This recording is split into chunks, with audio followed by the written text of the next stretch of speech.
¿Qué es el presupuesto de egresos de la Federación, o PEF por sus siglas? ¿Qué actores y poderes intervienen en su elaboración y discusión? ¿Cómo se transfieren los recursos a los estados? ¿Qué herramientas tiene la ciudadanía para exigir más transparencia e intervenir en el destino y repartición del gasto público? Resolveremos estas y otras interrogantes con el fundador de Inteligencia Pública, politólogo y economista Marco Cancino. Que la curiosidad nos lleve a donde nos tenga que llevar. Yo soy Malca Novigrot. Bienvenidos a Vis a Vis.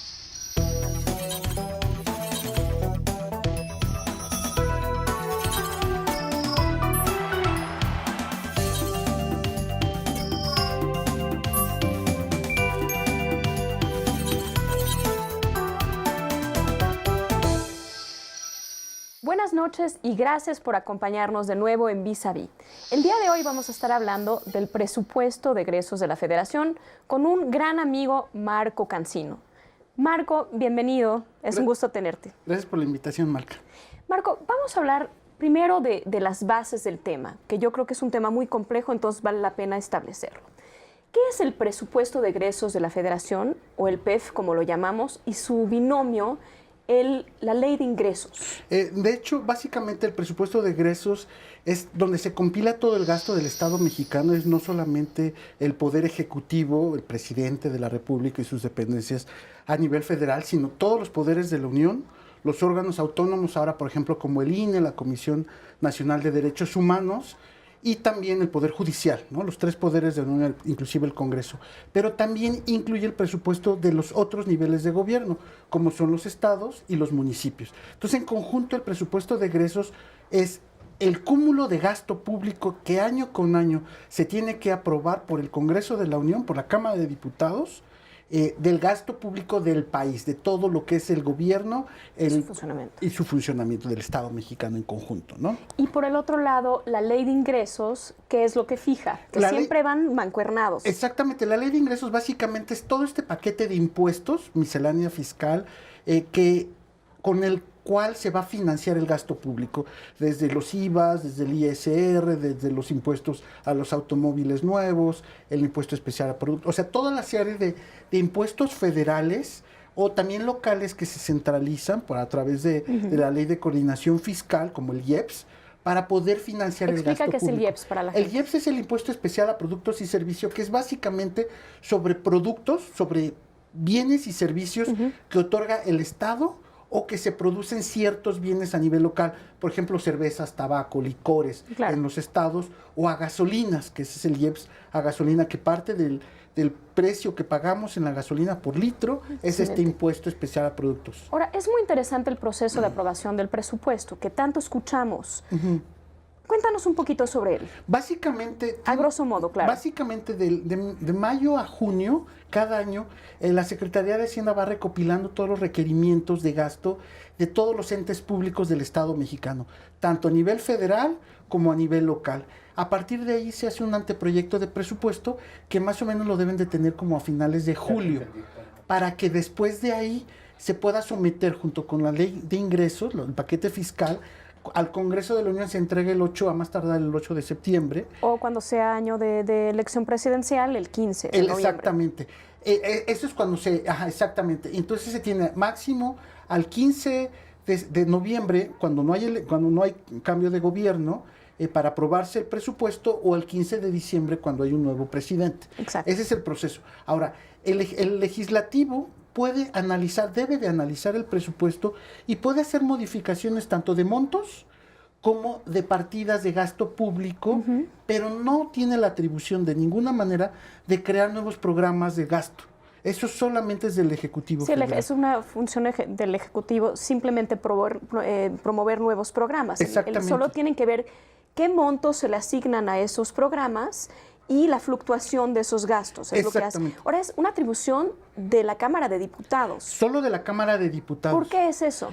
Porque ellos son los que tienen esta facultad constitucional de aprobar y de revisar, discutir y aprobar el gasto público, porque además tiene un carácter más de decreto el presupuesto de egresos y no es una ley per se. A diferente de la ley de ingresos. De la ley de ingresos, que sí tiene que pasar por la revisión del Senado de la República, por la ratificación del Senado. El presupuesto no.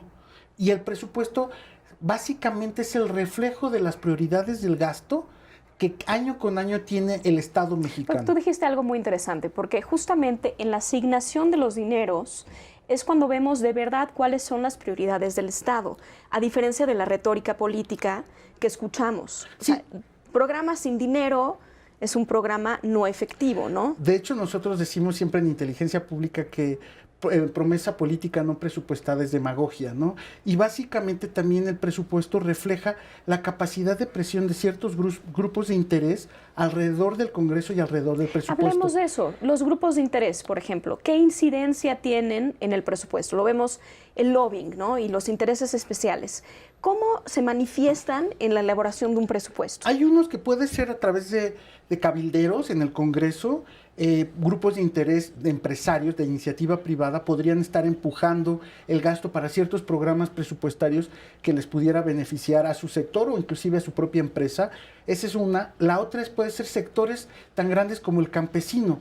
Hubo hace un par de legislaturas que se puso en jaque la aprobación del presupuesto porque el sector campesino dijo: no estoy recibiendo lo suficiente como para sentirme a gusto y garantizar gobernabilidad en el país.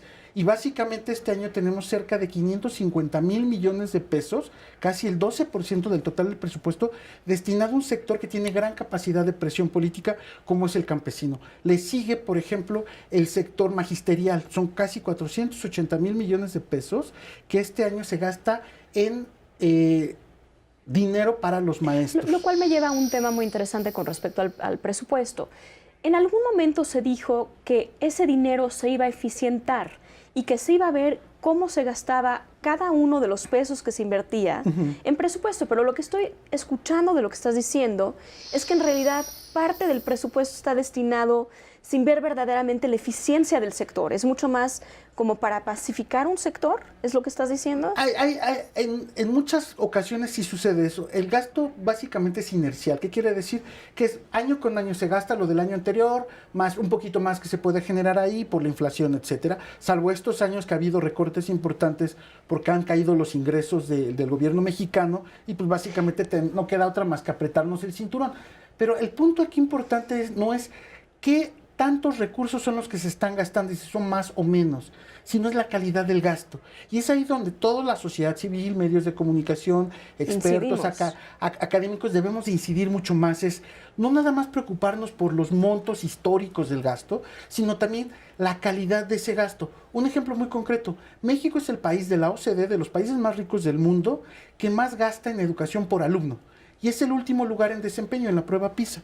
Lo que significa que los montos de recursos destinados a cualquier tema de política pública no es tan relevante si no nos fijamos en la calidad del gasto y sobre todo las consecuencias sociales de ese gasto. Bueno, ¿y en qué se está gastando? Por ejemplo, tú dices que se destina a educación. Habrá que ver verdaderamente de ese dinero destinado cuánto llega al alumno y cuánto llega a la educación per se y no se pierde en un sector que son políticamente manejado por los maestros y demás, ¿no?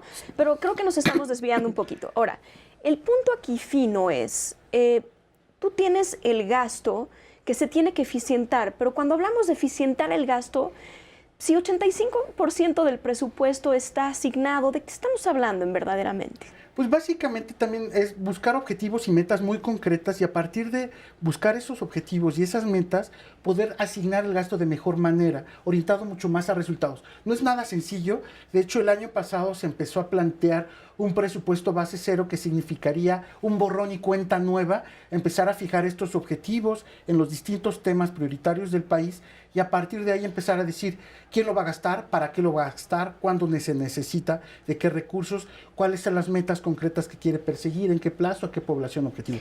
Es algo muy complejo que al final no se pudo hacer porque además lleva un proceso de mediano plazo, tal vez 5, 6, 8 años en el mejor de los casos, porque hay muchas presiones inerciales, como decíamos, estos grupos de interés que no van a querer ver minimizados los recursos que recibe su sector. Pero fue más como una narrativa política, porque, corrígeme si estoy equivocada, este presupuesto base cero, su origen fue para el sector privado y su interés era potenciar las ganancias.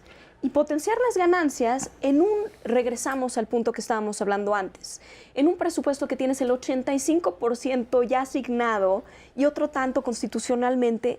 ¿De qué estamos hablando de potenciar las ganancias? Sí, de hecho es sumamente complicado. Yo en su momento consideré, y se lo dije a la autoridad correspondiente, que no se debía de prometer un presupuesto base cero, sino tal vez recuperar algunos elementos de la metodología, si acaso, pero en ningún momento hablar de eso. Los expertos en materia de gasto público y de evaluación del desempeño no dijeron mucho, más bien dijeron, muy bien, gran esfuerzo.